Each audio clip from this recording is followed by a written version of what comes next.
بسم اللہ الرحمن الرحیم۔ حکمت: دشمن چوں از ہمہ حیلت فروماند، کہہ رہے ہیں دشمن جب سب حیلوں سے عاجز ہو جاتا ہے، حیلہ ان تدبیر،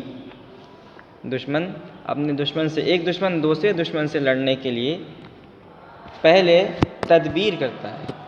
کہ کسی طرح اس کو زیر کر لیا جائے، تیر کے ذریعے سے، تلوار کے ذریعے سے، چال بازی کے ذریعے سے،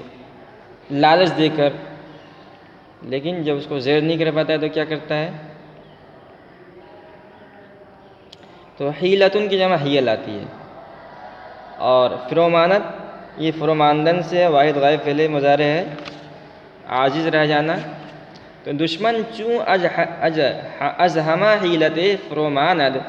دشمن جب سب حیلوں سے عاجز ہو جاتا ہے، سلسلہ دوستی و جنباند، تو دوستی کی زنجیر ہلاتا ہے۔ سلسلہ یہ عربی زبان کے لفظ ہے، اس کے معنی آتے ہیں زنجیر کے، اور بجنباند واحد غائب فعل مضارع ہے، اس کے معنی آتے ہیں ہلانا۔ تو دشمن جب تمام تدبیروں سے عاجز ہو جاتا ہے، سلسلہ دوستی بجنباند، تو دوستی کی زنجیر ہلاتا ہے، یعنی جب دشمن اپنے دشمن کو زیر نہیں کر پاتا ہے تو اسے دوستی کرنے کی کوشش کرتا ہے، صلح کر لیتا ہے۔ آگے بدوستی کا رہائے کند،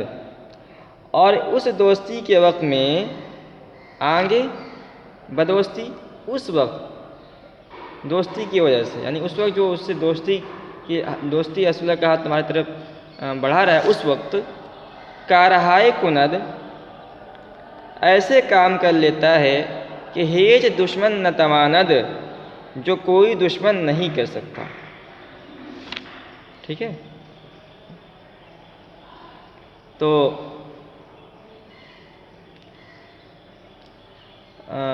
جیسے آج کل ہمارے زمانے میں مسلمانوں کی حالت یہ ہے کہ مسلمان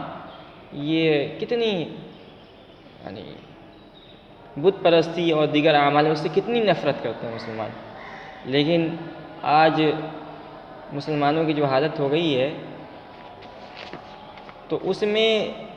بالکل ان کا یہی صورتحال ہے کہ آج زمانے کے اندر مسلمانوں نے اپنے دشمنوں سے، خاص طور پر ہندوستان میں دشمنوں پر غلبہ آنے کے لیے بہت کوشش کی، کسی طرح ان سے چھٹکارا مل جائے یا ان پر غالب آ جائے، لیکن نہیں ہوا۔ تو اب ان کی کیفیت یہ ہو گئی ہے کہ وہ دشمنوں کی طرف صلح کا ہاتھ بڑھا رہے ہیں ان سے، اور اس عالم میں وہ ان سے بت پرستی جیسے اعمال بھی کرنے سے گریز نہیں کر رہے ہیں کہ ہم دشمنوں کے ساتھ مل جائیں، دشمنوں سے صلح ہو جائے، اس کے لیے ہم بت پرستی کرنے کے لیے بھی تیار ہیں۔ تو یہ ہے آنگے بدوستی کا رہائے کند، اس وقت اس دوستی کے وقت میں ایسے ایسے کام کر لیتا ہے کہ ہیچ دشمن نہ تواند کرد، جو کوئی دشمن نہیں کر سکتا ہے۔ ٹھیک ہے، یہ بات یہاں پوری ہو گئی۔ اب آگے کی دوسری نصیحت کر رہے ہیں۔ سرے مار، مار کے معنی سانپ اور سر کے معنی سر۔ سرے مار بدستے دشمن کوب، کہہ رہے سانپ کا اثر دشمن کے ہاتھ کچلوا دے، کہ از احد الحسنین خالی نہ باشد، کیونکہ یہ دو خوبیوں میں سے ایک سے خالی نہ ہوگا۔ اگر یہ غالب آمد مار کشتی، اگر یہ غالب آ گیا تو تو نے سانپ کو مار ڈالا، وہ اگر از دشمن رستی، اور اگر وہ غالب آ گیا تو تو دشمن سے چھٹکارا پا گیا۔ ٹھیک ہے؟ کہہ رہے ہیں کہ اگر تمہارے سامنے تمہارا کوئی دو دشمن ہے، ایک تو سانپ ہے اور دوسرا کوئی انسان ہے، انسان بھی تمہارا دشمن ہے، اب وہ تم سے دوستی کا ہاتھ بڑھانا چاہ رہا ہے، ٹھیک ہے، اس لیے کہ وہ جانتا ہے، تمہارا دشمن جانتا ہے کہ میں اس پر غالب نہیں آ پاؤں گا، تو تم اس کے سامنے شرط رکھو کہ ٹھیک ہے میں تم سے دوستی کروں گا، صلح کر لوں گا، تمہیں نقصان نہیں پہنچاؤں گا، تم میرا ایک کام کرو، یہ سانپ جو سامنے اس کو مار دو، یعنی اپنے دونوں دشمنوں کے اندر لڑوا دو دونوں دشمنوں کو، تو اس سے کیا فائدہ ہوگا؟ دو فائدوں میں سے ایک فائدہ حاصل ہوگا۔ اگر وہ سانپ کو مار لیتا ہے تو تمہارا ایک دشمن ختم ہو گیا، سانپ زندہ ہے، ایک دشمن کو آرام سے تم ختم کر سکتے ہو، اور اگر سانپ نے اس کو ڈس لیا تو وہ ایک دشمن بھی پھر بھی تمہارا ختم ہو گیا، اب سانپ باقی ہے، اس کو تم مار سکتے ہو، تو یہ فائدہ ہے۔ بروز معرکہ ایمن مشوز، کہہ رہے لڑائی کے دن کمزور دشمن سے بروز معرکہ ایمن مشو زخم میں ضعیف، لڑائی کے دن کمزور دشمن سے بے خوف مت ہو، کہ مغز شیر برآرد چوں دل ز جاں برداشت، کیونکہ جب جان سے ہاتھ دھو لے گا تو شیر کا مغز نکال لے گا۔ یہ بہت اہم بات کہی ہے کہ کسی بھی دشمن کو اپنا کمزور نہیں سمجھنا چاہیے، اس لیے کہ اگر کوئی آدمی کسی کو احساس ہو جاتا ہے کہ اب میں بچنے والا نہیں ہوں، تو اس وقت انسان کے اندر بھی بہادری آ جاتی ہے، اس وقت بھی۔ اور انسان یہ سوچ لے کہ بس اب میرا آخری وقت ہے۔ مثال کے طور پر کوئی انسان سامنے جا رہا ہے، راستے میں جا رہا تھا جنگل کے اندر، سامنے ایک شیر آ گیا، تو اب اس کی دو شکل، یا تو چپ چاپ وہ بیٹھ جائے، شیر اس کو آ کے کھا لے۔ دوسری شکل یہ ہے کہ اس وقت انسان کے اندر اتنی بہادری آ جاتی ہے کبھی کبھی کہ وہ اپنی اس بہادری کی وجہ سے، انسان جو کہ شیر کے مقابلے میں کمزور ہے، اپنے شیر کو ہی مار کر اس کا سر باہر نکال لیا۔ اس لیے کسی بھی کمزور دشمن کو کمزور نہیں سمجھنا چاہیے۔ حکمت، خبرے کے دانی دل بیازارد، جس خبر کے بارے میں تو جانتا ہے، جس خبر کے بارے میں کہ دانی تو جانتا ہے، دل بیازارد، کہ وہ کسی کے دل کو تکلیف پہنچائے گی، تو خاموش رہ تا دیگرے بیارد، تاکہ دوسرا آدمی وہ خبر پہنچ جائے۔ اب مثال کے طور پر کسی کا انتقال ہو گیا ہے، ٹھیک ہے، ہمیں بھی معلوم ہے اور ہمارا ایک اور آدمی اس کو بھی معلوم ہے۔ اب ہم اس کے متعلقین کو ہم جا کر خبر سنائیں گے کہ یہ تمہارا فلاں کا انتقال ہو گیا ہے، تو ان کے متعلقین عزیز کو تکلیف ہوگی اس خبر کے ذریعے سے، تو اس تکلیف پہنچانے میں ہم کیوں ذریعہ بنیں؟ اگر ہم اس خبر کو نہیں پہنچائیں گے تو کوئی نہ کوئی دوسرا تو پہنچا دے گا نا، تو ہم کسی کے دل آزاری کا ذریعہ نہ بنیں۔ جب دوسرا کوئی خبر سنانے والا ہے تو ہم کیوں خبر سنائیں گے؟ یہ کن نے عقل مندی کی بات بتائی ہے، ورنہ سنانے تو کوئی جائز ہے، کوئی ناجائز تھوڑی ہے۔ بلبلا مژدہ بہار بیار، اے بلبل بہار کی خوشخبری سنا، خبر بد بوم شوم گزار، بری خبر منحوس الو کے لیے چھوڑ دے۔ کہا جاتا ہے کہ الو ایک منحوس جانور ہے، حالانکہ اسلام کا عقیدہ اس کے خلاف ہے، کسی الو کے وغیرہ کے اندر منحوسیت کا اسلام قائل نہیں ہے، لیکن لوگوں کا خیال ہے کہ الو بہت ہی منحوس جانور ہے۔ وہ جہاں بھی اگر آواز نکال لے اور جہاں بھی جس درخت پر جس شاخ پر بھی جا کے بیٹھ جائے، وہ پورا جنگل ویران ہو جائے گا۔ تو اس شعر کا کہنے کا مطلب یہ ہے کہ تم بلبل بنو، الو مت بنو، یعنی تم خوشخبری والی خبریں سنانے، لوگوں کو خوش کرنے والی خبریں سناؤ، لوگوں کو رنجیدہ کرنے والی خبریں نہ سناؤ۔ نکتہ، پادشاہ را برخیانت کسے واقف مگرداں، کہنے بادشاہ کو کسی شخص کی خیانت کی اطلاع نہ دے، مگر آگے کہ بر قبول کلی واثق باشی، مگر جس وقت کہ تجھے اس بات کے قبول ہونے کا مکمل بھروسہ ہو، مگر آگے کہ مگر اس وقت جب کہ بر قبول کلی واثق باشی، اس بات کے قبول ہونے کا مکمل بھروسہ ہو، وگرنہ در ہلاک خود سعی می کنی، ورنہ تو اپنے ہلاک کرنے کی کوشش کر رہا ہے، تو اپنے آپ کو ہلاک کرنے کی کوشش کر رہا ہے۔ آج بھی یہ زمانے میں، ہمارے زمانے میں بھی یہ کہ اگر آدمی کو کسی پر کیس کرنا ہے کہ فلاں آدمی نے کیا کیا، گھوٹالہ کیا ہے، خیانت کیا ہے، مال ہڑپ لیا ہے، تو پہلے اس کے لیے ثبوت اکٹھا کیا جائے، پختہ ثبوت جب اکٹھا کیا جائے پھر عدالت میں اس کے خلاف کیس دائر کیا جائے۔ اگر نہیں کیا بغیر ثبوت کے الزام لگا دے گا فلاں شخص نے یہ خیانت کی ہے اور عدالت میں ثابت نہیں کر سکے، تو ہماری عدالت تو اس کو موت وغیرہ کی سزا نہیں دے گی، ڈانٹ پھٹکار کے چھوڑ دے گی، ہو سکتا ہے 2-3 مہینے کی جیل کر دے گی، تم نے عدالت کا وقت خراب کیا، کیوں جھوٹی کیس دائر کی، یہ کہہ کے چھوڑ دے۔ لیکن پہلے زمانے میں ڈکٹیٹرشپ ہوتی تھی، بادشاہت ہوتی تھی، اس زمانے میں اگر کسی پر الزام کوئی لگایا جاتا ہے اس آدمی نے یہ خیانت کیا ہے، تو اگر اس کو ثابت نہیں کر پاتا تھا تو جو الزام لگاتا تھا اس کو قتل کر دیا جاتا تھا۔ اس لیے شیخ سعدی کہہ رہے ہیں کہ کسی پر خیانت وغیرہ کا الزام لگانے میں تمہیں محتاط رہنا چاہیے۔ جب یہ بات ہو کہ بادشاہ ہماری بات قبول کر لے گا، مکمل یقین ہو کہ بادشاہ کا ہمارے اوپر اتنا اعتماد ہے کہ میں کہوں گا تو قبول کر لے گا، یا تمہارے پاس اتنا ثبوت ہو کہ وہ ثبوت مان لے گا، بادشاہ قائل ہو جائے گا، تب تم بادشاہ کو بتاؤ۔ مثنوی: پسیجے سخن گفتن انگاہ کن، بات کرنے کا ارادہ اس وقت کر کہ بینی کے درکار گیرت سخن، جب تو یہ دیکھ لے کہ بات اثر کرے گی۔ کمال است در نفس انسان سخن، انسان کی ذات میں گویائی ایک کمال ہے۔ تو خود را گفتار ناقص مکن، تو بات کہہ کر اپنے آپ کو ناقص ثابت مت کر۔ مطلب ہے کہ موقع محل لے کر بات کرنی چاہیے، کیونکہ قوت تکلم انسان کے اندر ایک کمال ہے، اللہ نے قوت گویائی دی ہے، انسان کے اندر کمال ہے، کسی اور جاندار کے اندر یہ بات نہیں ہے کہ بول سکے، انسان کے اندر یہ ہے، لہذا اس کو برمحل استعمال کرنا چاہیے۔ جب دیکھے کہ بات لوگوں میں اثر کرے گی تو کہہ، ورنہ تو خاموش رہ۔ پند: ہر کے نصیحت خود رائے می کند، نصیحت کر رہے ہیں کہ ہر کے نصیحت خود رائے می کند، جو شخص خود رائے کو نصیحت کرتا ہے۔ ہر کے نصیحت خود رائے می کند، جو شخص خود رائے کو نصیحت کرتا ہے۔ خود رائے یعنی اپنی رائے پر عمل کرنے والا، جو اپنی جو وہ سوچتا ہے سمجھتا ہے کہ میں ہی صحیح سوچ رہا ہوں، کسی کی بات قبول نہیں کرتا ہے، متکبر ہوتا ہے وہ، تو اس آدمی کو جو نصیحت کرتا ہے وہ خود بنصیحت گری محتاج ہے، وہ خود نصیحت کا محتاج ہے، وہ خود کسی نصیحت کرنے والے محتاج ہے۔ یعنی جو آدمی کسی متکبر کو نصیحت کر رہا ہے، کوئی جانتا ہے کہ میری بات نہیں سنے گا، تو جو نصیحت کر رہا ہے وہ خود بیوقوف ہے،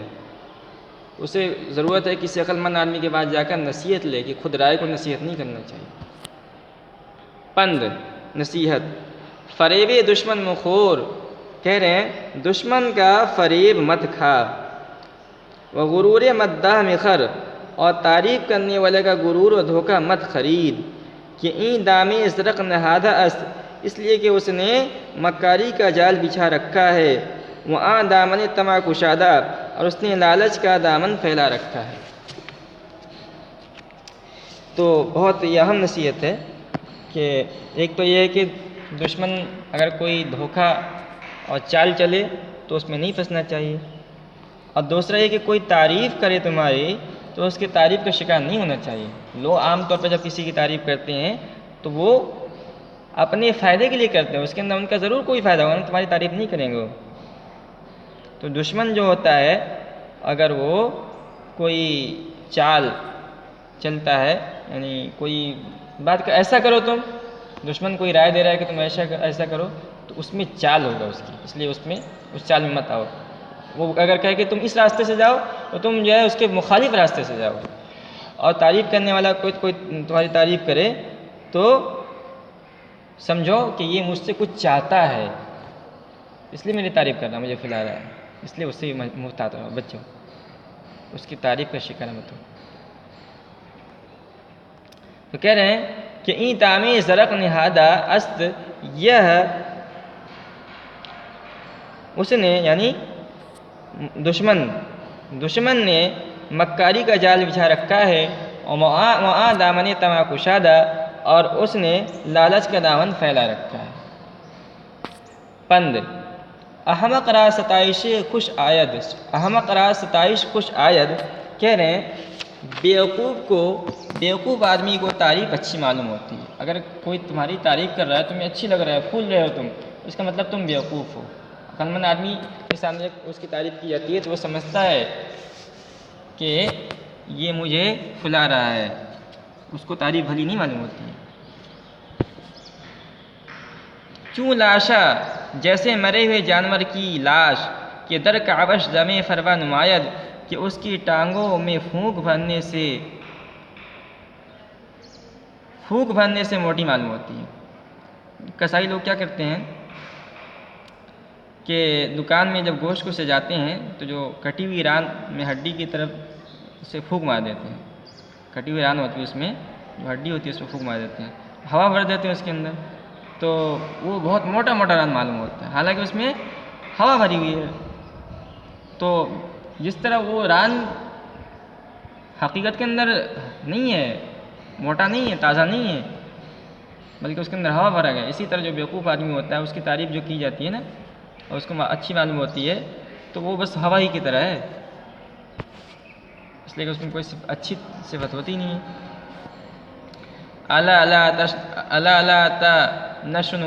نشنوئی مدح سخن گوئی، خبردار ہرگز اس تعریف کرنے والے کی تعریف مستن کہ اندک مایہ نفع از تو دارد، جو تجھ سے تھوڑے سے نفع کی امید رکھتا ہے۔ اگر روزے مرادش برنیاری، اگر کسی دن تو اس کا مقصد پورا نہ کرے گا، 200 چندہ عیوبت برشمارد،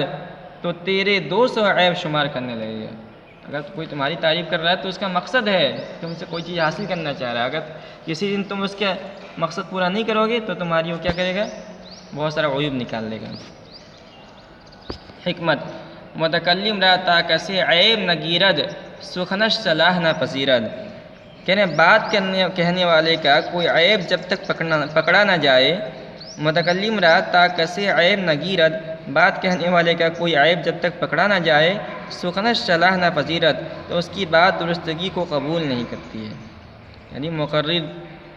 اور تقریر کرنے والے کو جب تک اعتراض نہیں کیا جاتا تو اس کی بات خوشنما معلوم ہوتی ہے، لیکن درستگی و اصلاح قبول نہیں کرتی۔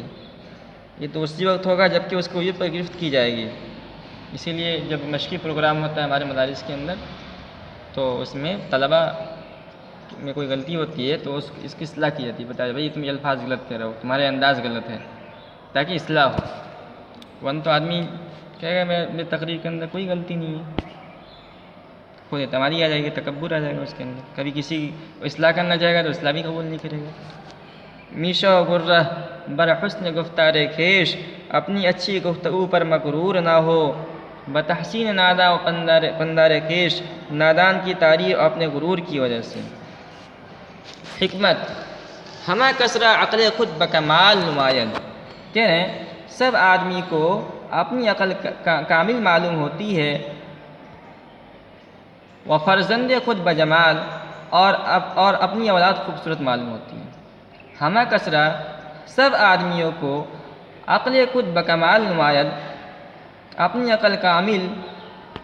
و فرزند خود بجمال، اور اپنی اولاد خوبصورت معلوم ہوتی ہے۔ یعنی ہر آدمی، فطری بات ہے کہ ہر آدمی یہ سمجھتا ہے کہ دنیا میں سب سے بڑا عقل مند میں ہی ہوں، مجھ سے بڑا کوئی عقل مند نہیں ہے، اور ہر آدمی کو اپنے بچے، اپنے اولاد خوبصورت معلوم ہوتی ہے، سمجھتا ہے کہ بس میری اولاد خوبصورت ہے۔ اب آگے دیکھیے اشعار ہے، اور اس اشعار کے اندر اسی مفہوم کو بیان کیا گیا ہے۔ یکے جہود و مسلمان مناظرہ کردن، جہود انکار کرنے والا لفظی ترجمہ ہے، یہاں مراد یہودی ہے۔ یہودی یہ منکر ہوتے ہیں، حضور پاک صلی اللہ علیہ وسلم کی رسالت کے منکر ہیں وغیرہ وغیرہ، تو ان کو جہود کہا جاتا ہے۔ یہودیوں کا ایک نام جہود بھی ہے۔ تو ایک یہودی اور مسلمان کے اندر مناظرہ ہو رہا تھا۔ یکے جہود و مسلمان مناظرہ کردن، ایک یہودی اور مسلمان مناظرہ کر رہے تھے، چنانکہ خندہ گرفت از نزاع ایشانم، چنانکہ اس طور پر کہ مجھے ان کے جھگڑے کی وجہ سے ہنسی آ گئی۔ شیخ سعدی کہہ رہے ہیں کہ میں ان دونوں کا مناظرہ سن رہا تھا اور اتنا بھدا مناظرہ کر رہے تھے وہ کہ مجھے ہنسی آ گئی۔ بطن سے گفت مسلمان اگر این قبالۂ من، مسلمان نے تنزیہ کہا کہ اگر یہ میری دستاویز صحیح نہیں ہے،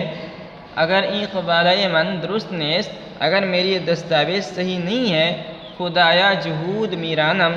تو خدا کرے میں یہودی ہو کر مروں۔ اتنی بڑی بات اس نے کہی کہ اگر